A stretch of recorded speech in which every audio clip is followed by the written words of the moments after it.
Welcome to the International Schools Podcast. I'm your host, Dan Taylor, and on the podcast we discuss all aspects of technology and life in international schools, with new episodes live every 2 weeks. We focus on people currently working in international schools, and we talk about life in their current country, and then we dive into some specific topics. The podcast is sponsored by Apps Events. We're a Google for Education partner and made up of former educators, all experts in helping schools integrate Google into their schools and classrooms. All training is customized for every school to make sure it has lasting impact. We're also experts on online virtual Google training, and we can deliver all our certification bootcamps and training completely online to schools. We have teams in Europe and the Middle East, Asia and the US, and we can help you wherever you are. Check it out over at appsevents.com. We're also delighted to say we're now an ISTE partner, and we're delivering the ISTE Certified Educator worldwide with our subsidiary AE Learning. ISTE certification is a pedagogy-focused, vendor-neutral, professional certification aimed at educators wishing to transform their EdTech practice. We run 2-day certification bootcamps, which are amazing fun, great networking, and will give you a huge boost both to your career and for your school. Get all the info at aelearninglab.com. Finally, the podcast is brought to you by Acer for Education. People ask us what Chromebooks and Windows laptops we recommend for schools, and after literally trying them all, we always recommend Acer. If you'd like to get more information, please just leave your email at gg.gg/Acer Education, and we'll get straight back to you. We go to Acer HQ in Taiwan every year to be part of product discussions, and they are genuinely the best thought out, cost-effective, and durable devices out there. And now, on to the interview. Hello, welcome to the podcast. Today, I'm delighted to be talking to KenShelton, someone I've known for a long time. Ken is an educator from Los Angeles. He's a Google expert, which is how we started working together and became friends. He's also an expert in diversity, and he can explain more about cross-cultural issues for schools and teachers. So, Ken, huge welcome to the podcast. Thank you for having me. It's good to be on here with you, my friend. Good to be on here with you. Ken, I was just looking at my email. Do you remember where and when we first met? I don't. It's been so long. I mean, it's you and I have been. It was 10 years ago. And it was Fall Q. In Mountain, what's it called? Mountain. Well, that's right, in Napa. American Canyon. Yeah. Wow. And then I was doing a bit of work for Q at the time. I ran their first European event, which was a Google workshop for educators, and you were going to present. And then, because at the time you were in school, and you couldn't get away, I think. So someone else did it, but we met up at 4Q, and then ended up working together on quite a few things. That's cool. Yeah, 10 years. 10 years to the day, man. Time flies, getting older. But Ken, look, really, I'd love to talk a bit about diversity. Obviously, it's something that's in the news a lot now. It's not a new issue, but it's new maybe to a lot of people. But before that, I want to get into your background a bit. So you're from LA and you kind of still live in LA. How did it all start? I know you went to college, and I believe you were a football player for UCLA. Is that right? Yes, go Bruins. Yes. Yeah. So I grew up here in Los Angeles, and ultimately, I've been here my whole life. I have had the opportunity and privilege to go to a lot of places around the world. I think when I last counted, I've been to more than 50 countries, which is definitely a privilege, especially considering how much I love to travel. And quite frankly, that those travels have really helped shape my worldview on things that help hypersensitize and hyper-localize my view on things, not just here in Los Angeles, but quite frankly, even shaped the work that I do. But yeah, so I grew up here in Los Angeles, went to UCLA, go Bruins. I was fortunate enough to play sports in college. I played football and ran track. And then, growing up here in Los Angeles, aside from my aspirations to play professional football, which sadly I didn't make it, but most of us don't. Yeah. I did acting and modeling for a number of years. I was in 2 different theater groups for about 4 years total time. And I come from a family of educators. So, for me, education has always been a very important part of my family. One of the things that, you mentioned the diversity thing, and I will share that I have done my absolute best for my entire life to dispel, dismantle, and debunk as many stereotypes that generally get applied to me as possible. And so one of the common stereotypes that is applied to especially a Black male here in the United States are that, for example, that all we're good at are sports or music. Now, sports was a vehicle for me to, get to college. I had an opportunity to go to several other universities as well, but UCLA was pretty much my first choice.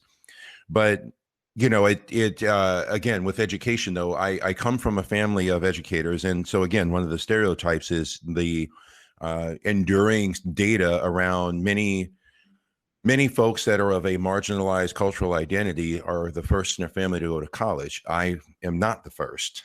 I'm not the second or the third.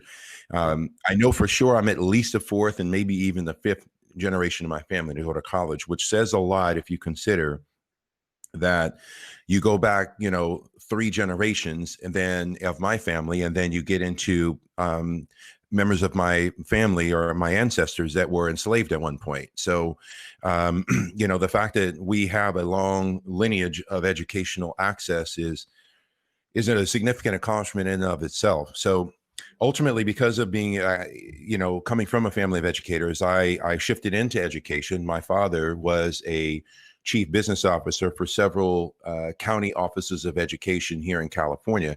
So to put that in perspective for your international audience, it would be the equivalent of you have your Ministry of Education, which handles like the whole country, and then you have your provincial Ministry of Education. So my dad was the chief business officer for the equivalent of a provincial Ministry of Education.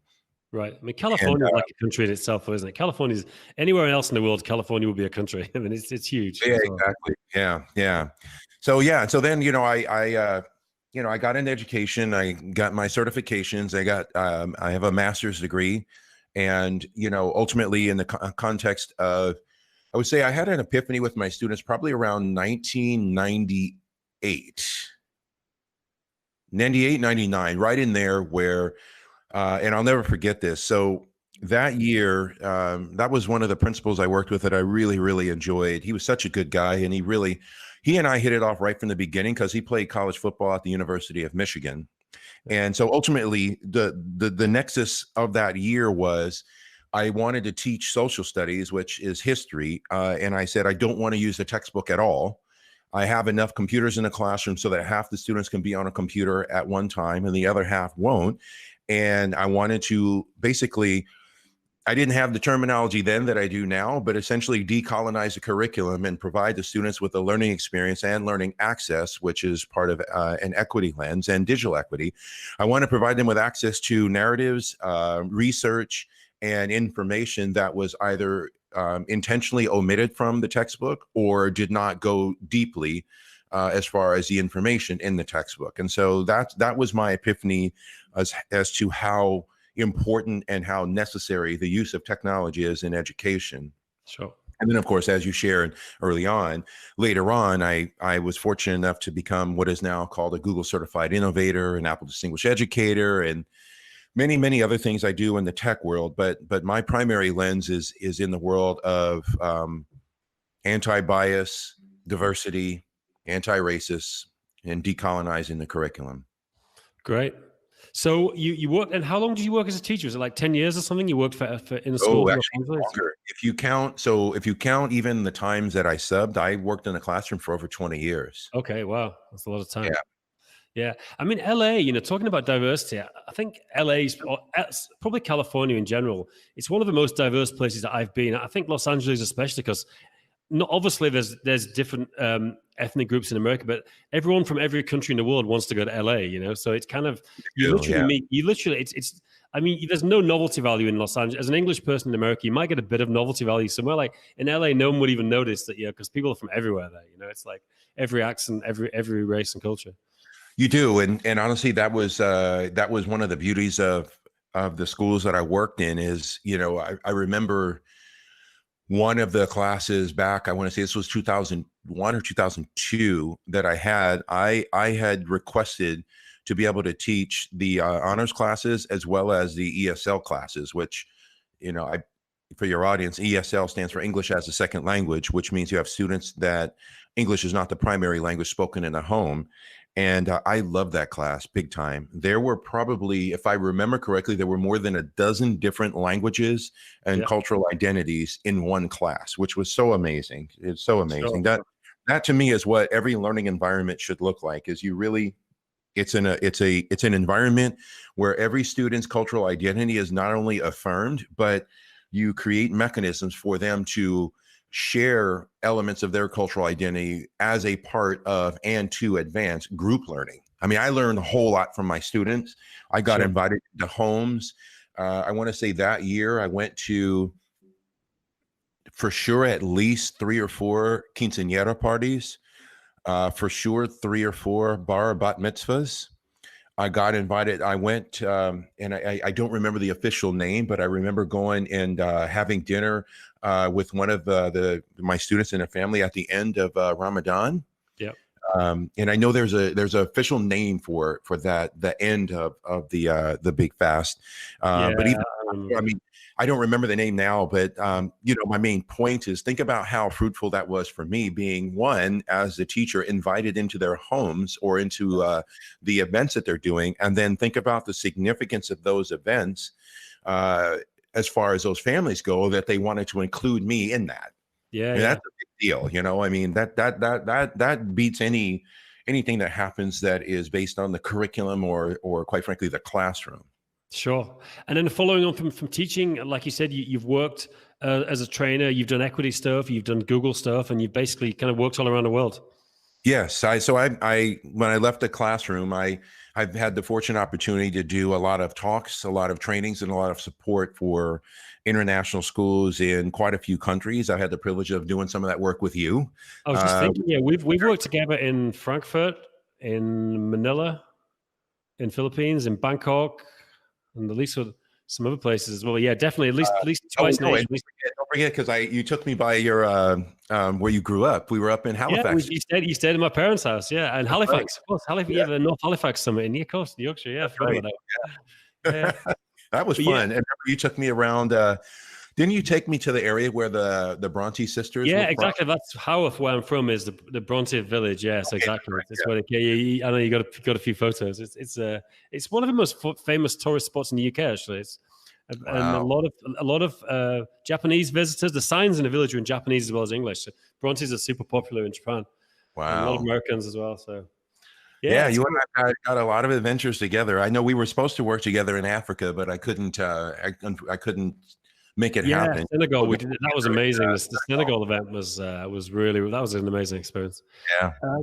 But yeah, so you've worked all around the world now. Kind of brings us on to the work you're doing a lot of now around diversity, equity, inclusion, and stuff. Like, I mean, I guess what is the starting point is like, I guess it's a big question, but kind of what is the issue that you're helping to tackle? Like, does it boil down to a few different things, or how would you kind of describe what the issue is that you're helping schools with? I mean, ultimately, there's 2 major areas with that. One is that work is aligned with a deeper understanding of humanity, and then 2, that work is aligned with some of what you and I have just shared, that your audience, the experiences you and I have shared, the experiences you've had individually, experiences I've had individually, and that is, making effective, meaningful, and fruitful cross-cultural connections. I mean, you think about the places you've been, the places I've been, the places you and I've been together, and, did we feel out of place? Were we able to adapt to that environment? Were we able to not only adapt to that environment, but contribute to those environments? And so those are the 2 major areas, because, if you think in terms of where we are as a global society, you have to be able to effectively make cross-cultural connections. Sure. No matter what. It's either in business because of having a broader customer base. It's within all industries, because the likelihood of you working with or having interaction with someone who doesn't share the same cultural identity as you is going to be significantly higher the more our economies become globalized. And then in turn, what I always share with schools is that you would want students, and you should, if you want to talk about courageous leadership, you should want students to be exposed to learning opportunities, narratives, and interactions with not only those that share the same cultural identity as them, but those that don't, especially if you're looking at for example, a college and university going culture, because ultimately, what is the likelihood that a student is going to have interactions with or have a classmate who doesn't share the same cultural identity as them? And so for me, as I shared earlier, if you rewind back to that particular class, the fact that every student knew that when you walk in the doors of this classroom, you are going to be affirmed as to who you are, your language, your religion, your cultural identity, then that means that you can be your whole self in that learning environment, which means that everyone else in that learning environment is going to benefit because you're being your whole self. You're contributing to, which all of us are learning from, which advances group learning. I mean, it's precisely why I feel so strongly about not even just diversity, equity, and inclusion, but anti-bias and anti-racist professional growth. We have to have that. We all have biases, but we have to be able to understand that some cases our biases can lead to restricting access or restricting of accessibility of each other, and of course in education of elements of the curriculum. Now, in terms of when you work with school on anti-bias stuff, like how do you start from the point of view of somehow trying to identify what people's biases are, like even if they're subconscious? Like, is that kind of the starting point? Is let's look at what people are your biases, and then we can work out how to kind of get rid of those kind of things? Right. Well, so you can't really get rid of them because it's a natural byproduct of the way our brains work. The neuroscience behind bias is that our brains generally gravitate towards familiarity and ease of understanding of things. And so what happens is when we act upon those, it's called, and I don't remember the exact technical term, but it's social cognitive preference, which is implicit bias. So those are the things like, for example, using our travel stories as an example. Those are the reasons why, tourists, let's say from the United States, will go to a country and demand that English is spoken, only use English interpreters, only go to areas where they know English is going to be spoken. That's their implicit bias working because English is what they're most familiar with, and they don't want the discomfort of going to areas where they may not understand the language. Full disclosure, I'm the exact opposite for me, because I know that there's growth that occurs in discomfort. Now, to answer your question, the first big step to do that I do with schools is there's three big areas with that. One is an examination of the organizational culture. So what is the culture of the school or the school system that is prevalent, that is most prevalent? And part of that is through I would say data acquisition, and that data is pretty much only qualitative data because the numbers can be manipulated. Then the next step in doing that is essentially what I call holding a mirror up to yourself, and you have to get a deeper understanding as to who you are as an individual, what your perspectives and views are on your environment, what environments you choose to be in, how do those potentially perpetuate your implicit biases, and then really do a self-examination on who you surround yourself with and what things like what media you consume and things like that. And ultimately what happens is if educators don't do that, then those shape not only the curriculum that you select, but how you teach that curriculum. And then here's the big one, how you view your students. Got it. We talked a bit before about, I think, you've said that there is a problem with some international schools. Obviously, there's a spectrum. Some international schools are doing a lot with diversity and having more people of color. Some haven't. Do you think it's an issue that maybe in the recruitment process, many international schools are not looking or somehow trying to recruit enough kind of non-white teachers and staff? I do. I think there's two things. There's the awareness of it. So, for example, amongst my, let's say, very large circle of friends, and I think I might have shared this with you in a previous conversation. I didn't even know about the international schools, when I was through getting my teacher certification. We were saying, I didn't even know about international schools till my 30s because I would have gone and worked for one straight away. I'm like, this is amazing. You can travel around the world. And I didn't even know they existed, Back then, I would have jumped at the chance to begin teaching at a school outside of the U.S. I had already traveled to Europe and South America at that point, and I knew how much I love travel and just experiencing different cultures, different environments, and things like that.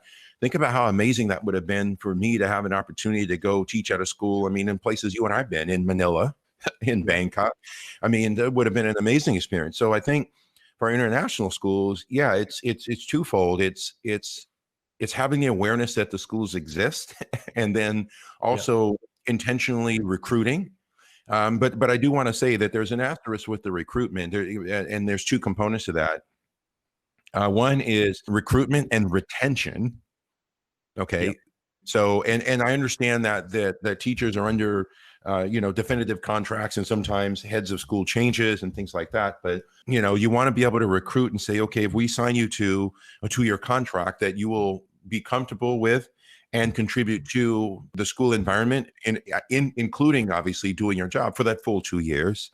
Then ultimately, the other thing that I would share for your audience is that the recruitment should not be an individual, should be a group, because you don't want to, you wouldn't want to recruit one of me to work at your school to where now I'm the only one, because there's a whole set of anxiety and trauma that comes with being the only one. And unfortunately, I know that all too well, because that was my entire career in the Los Angeles Unified School District.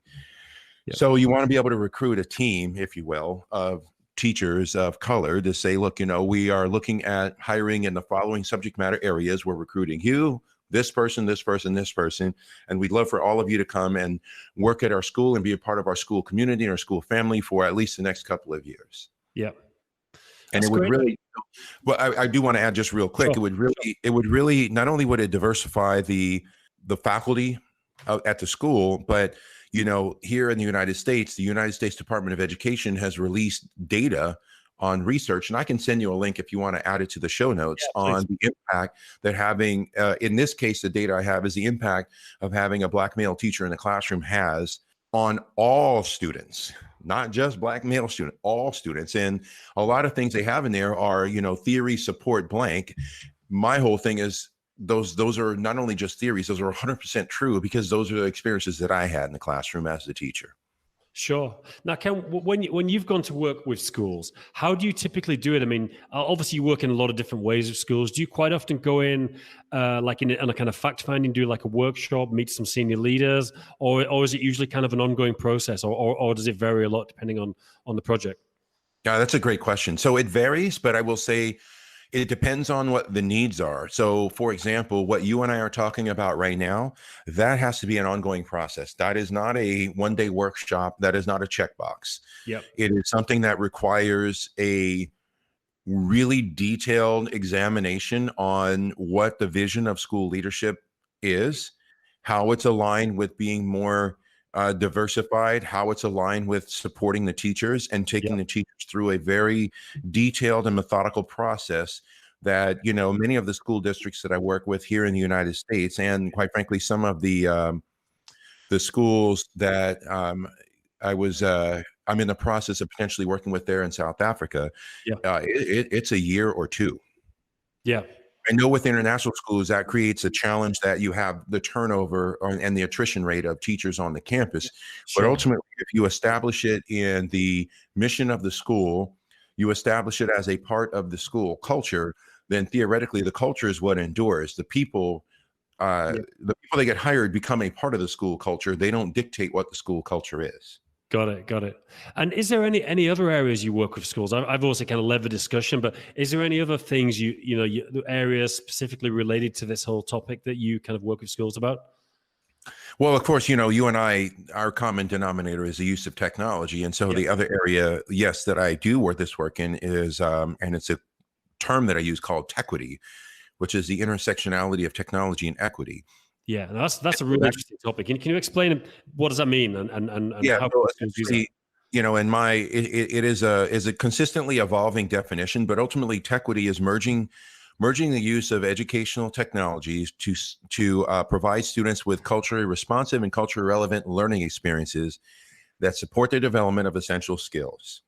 But I'm adding to that definition that use of technology can also help dismantle areas of bias and areas of racism, that, ultimately racism is anything that that identifies or perpetuates a racial hierarchy.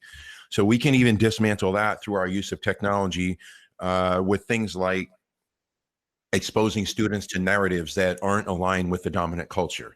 Sure.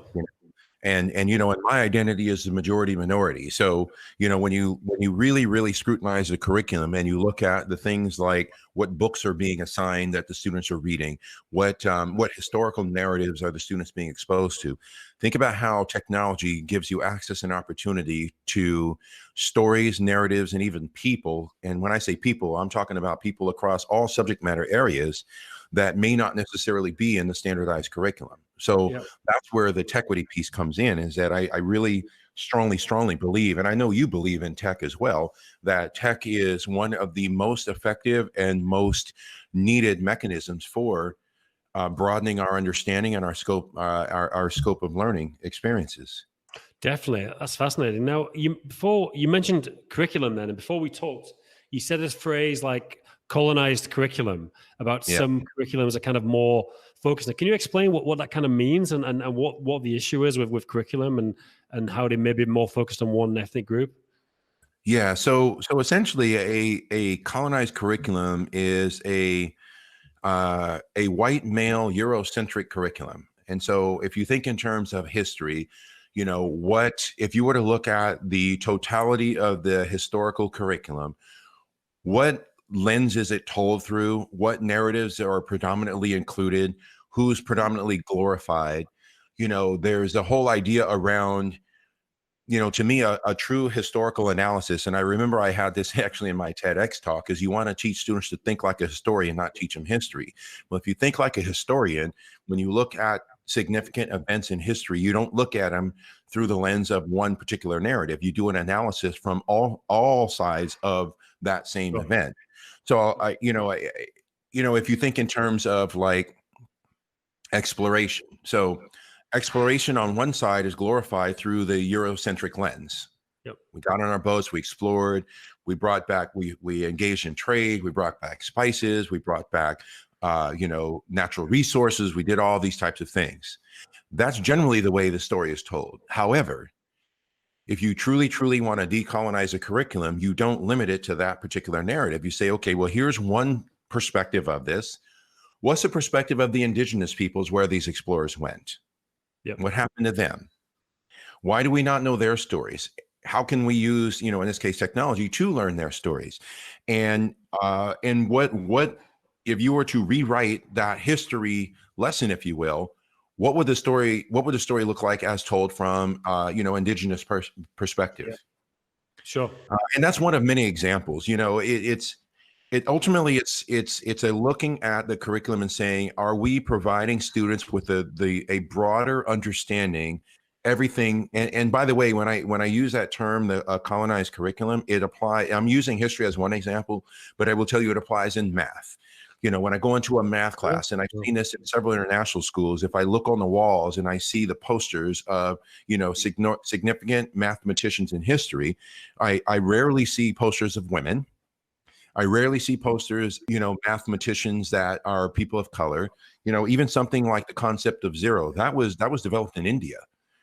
But I rarely see that. And so, ultimately the whole idea around that is, how beneficial is it to the educator and the students if they're not being provided a learning experience that tells all the stories? Sure. Fantastic, Ken. Well, look, we said we'd chat for half an hour. We're getting pretty much up to half an hour. Firstly, I want to say, Ken, I could talk to you all day. Like, first of all, if any school is interested in working with Ken, any international school, I'll put a Google form up. You can fill it in and get in touch with Ken directly. I can say personally, Ken's one of the best keynote speakers I've ever seen. That's I've never worked with Ken on this kind of equity stuff. It's all been Google, but in terms of keynote and how he wraps everything together, definitely is someone you should have at your school. Where can people find you online? I'll put links to your Twitter and LinkedIn and stuff on the show notes.